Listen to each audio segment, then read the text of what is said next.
মালয়েশিয়ার বিভিন্ন immigration section থেকে, বিভিন্ন ইমিগ্রেশন পোর্টাল থেকে, বিভিন্ন ইনফরমেশন থেকে, তার বিভিন্ন নিউজ পোর্টাল থেকে কন্টিনিউ সেটা প্রচার করে যাচ্ছে প্রচুর পরিমাণে যে আসসালামু আলাইকুম প্রবাসীরা, আপনারা সবাই কেমন আছেন? আসলে আজকের ভিডিওটা করতে হচ্ছে, প্রবাসীরা হতাশ বিভ্রান্তর মধ্যে আছে। কি করবে সে এখন? আসলে গত 2 দিন আগে একটা ভিডিও করেছি। আজকে 2024-এর ডিসেম্বরের 2 তারিখ, রোজ সোমবার। আপনারা সকলেই জানেন 31 ডিসেম্বর 2024 সাল সাধারণ ক্ষমা ঘোষণা করেছে সকলকে দেশে যাওয়ার জন্য, বিকেলে বেশি কুলাং বালে।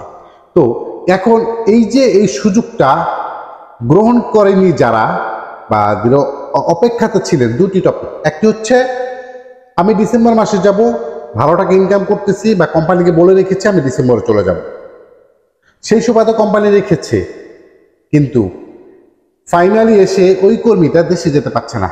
কারণ হচ্ছে এই মুহূর্তে অ্যাপয়েন্টমেন্ট নেওয়া পসিবল না, টিকিটের দাম খুব বেশি। যাই হোক, টাকা হলে যেহেতু টিকিট পাওয়া যায়, is doesn't matter, but appointment যদি আপনি না পেয়ে থাকেন, সেক্ষেত্রে আপনি কি করবেন? করণীয়টা কি?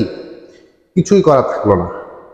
অনেকে বলতেছেন আবার যে ভাই ইমিগ্রেশন অপারেটরের অবস্থাটা কি হবে? ইমিগ্রেশন অপারেটরের অবস্থাটা কঠিন থেকে কঠিন রূপ ধারণ এখনই করতেছে, পরবর্তীতে করবে, বিশেষ করে জানুয়ারিতে আরো বেশি করবে।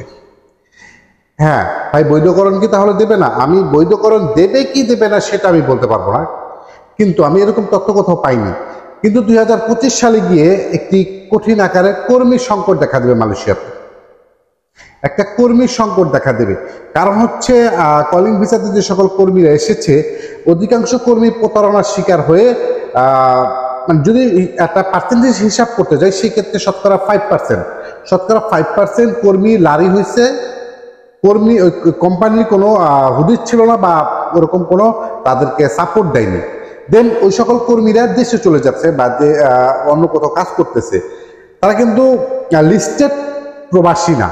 তাহলে 25 সালে ফাইনালিতে একটা দেখা যাবে কর্মী সংকট দেখা যাবে। হ্যাঁ, 2022-এ বা 21-এ যে কর্মী সংকট দেখা দিয়েছে কোভিডকালীন, সেরকম হবে না। তার 50% বা 60% কর্মী সংকট দেখা দিবে, যে কর্মীরা দেশে যাচ্ছে। কিন্তু তারপরও 1 জানুয়ারি 2025-এ গিয়ে কঠিন আকারে একটি অপারেচি হবে। সেই অপারেচির পরবর্তীতে যদি মালয়েশিয়াতে যদি কর্মী তাদের সংকট হয়, হয়তো তারা কলিং সেক্টর, যেমন এই মুহূর্তে কলিং সেক্টরটা এগ্রিকালচার দেন প্লান্টেশন, এই দুটি সেক্টরের কলিং চালু রেখেছে, তারা এই দুটি সেক্টরে কর্মী নিচ্ছে। দেন তো এখন দেখা যাচ্ছে, যদি আপনার কিছুদিন আগে মালয়েশিয়ার স্বরাষ্ট্রমন্ত্রী কথাও বলেছে, আমাদের নির্মাণ খাতে কর্মী শর্ট রয়েছে। সো 25 সালে গিয়ে হয়তো বা কলিং ভিসাতে কর্মী নিয়ে আসতে পারে। যেহেতু অবৈধ প্রবাসীদের দেশে পাঠিয়ে দিয়েছে, তাহলে এই দেশে আর অবৈধ প্রবাসী নেই। সেই ক্ষেত্রে ওই সকল কর্মীদেরকে বৈধকরণ না দিয়ে হয়তো তারা কলিং ভিসাতেও কর্মী নিয়ে আসতে পারে।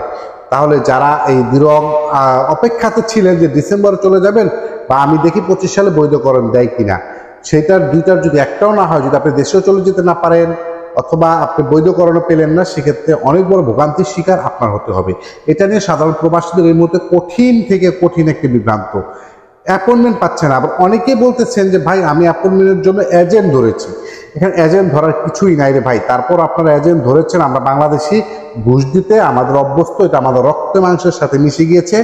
আমরা ঘুষ দিতে খুবই স্বাচ্ছন্দ্যবোধ মনে করি, তো এবং নিতেও খুব ভালোবাসি।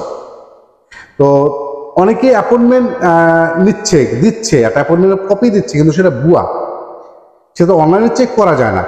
এখন ইমিগ্রেশনে এই চাপ সেই চাপ, এটা বলে সেটা বলে তাকে আর ফিঙ্গার করাচ্ছে না। কিভাবে করাবে? সে লিগেল অ্যাপয়েন্টমেন্টই পাচ্ছে না। এখন দেখেন, যদি নসিব বা কপাল ভালো হয়, যারা দেশে যেতে চান, 2024-এর লাস্টে ডিসেম্বরে কোনো ফাইনালি মালয়েশিয়া ইমিগ্রেশন থেকে বা মালয়েশিয়া কোনো ফরেন মিনিস্ট্রি থেকে যে এরকম কোনো ঘোষণা আসে কিনা, যে 1 সপ্তাহের মধ্যে, যেমন এর আগে আমরা দেখেছি 2017 সালে 16 সালে কর্মী সরাসরি এয়ারপোর্টে যাবে, পাসপোর্ট বা ফটোকপি সাবমিট করবে, ফ্লাইট কনফার্ম। এরকম যদি একটা সুযোগ দিয়ে থাকে, তাহলে অল দ্য বেস্ট।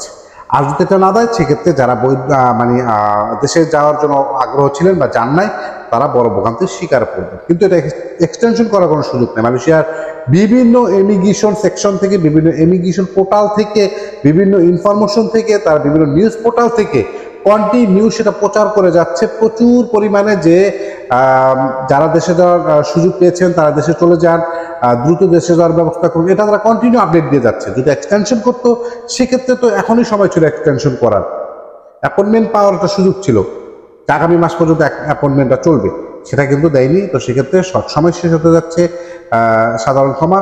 তো অবশ্যই যারা যাবেন চেষ্টা করেন অ্যাপয়েন্টমেন্ট নেওয়ার বা অপারেশন থেকে বাঁচতে চাইলে। তো এই ছিল আজকে ইনফরমেশন। ইনশাআল্লাহ নেক্সট প্রবাসীদের নিয়ে যে বৈধকরণ নিয়ে বহু একটা গুঞ্জন শুনতেছি, আমি চারোদিকে চোখ কান খোলা রাখতেছি। যদি আসলে মালয়েশিয়ার কোনো অফিসিয়ালি পেজ থেকে বা অফিসিয়ালি কোনো থেকে আমরা জানতে পারি কিনা, তো অবশ্যই আপনাদেরকে বলার চেষ্টা করবো। সকলে ভালো থাকবে, নিরাপদে থাকবে। দেখা হবে নেক্সট কোনো ভিডিওতে। আসসালামু আলাইকুম।